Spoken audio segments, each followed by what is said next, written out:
Okay, what I have here is the Labvolt Festo training software.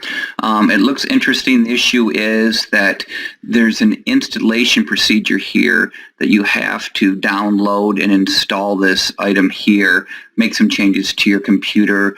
I really think it's going to wipe the students out. Also, here is that all this is buried into the management system for Festo, and so I think our students are already struggling trying to figure out our LMS, so this might be another issue.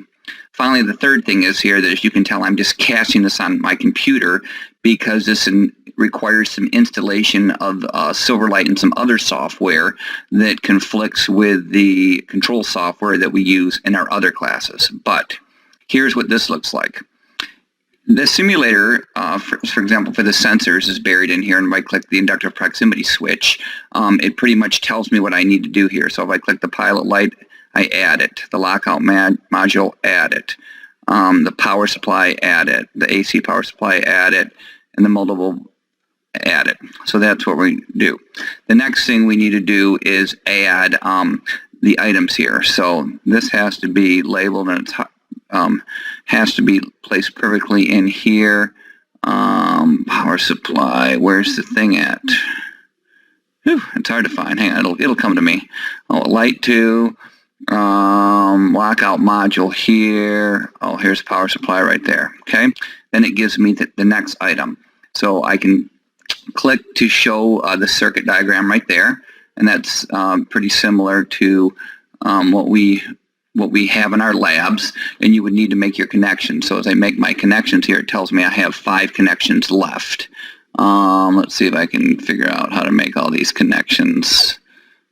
I'll run through neutral.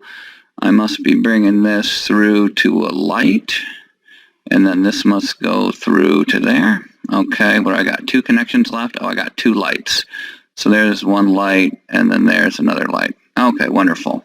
So now what I can do is I then have to come over here and turn this off, turn the power on, turn the power on. Okay, so I want to get rid of this. And then let's see, so if I move this down, maybe it's not working like I thought it would be, but you can see that you can come in, and I thought that was going to work. Must not have something rotating.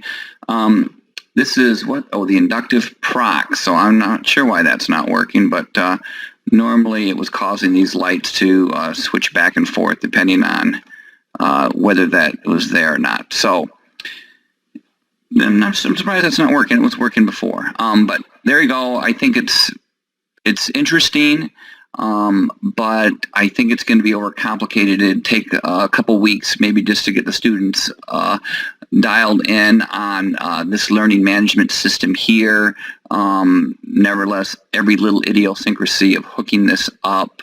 But you guys take a look at it and let me know why that's working. Why won't this work? It was working before. I must have something hooked up wrong, but okay, that's what it is.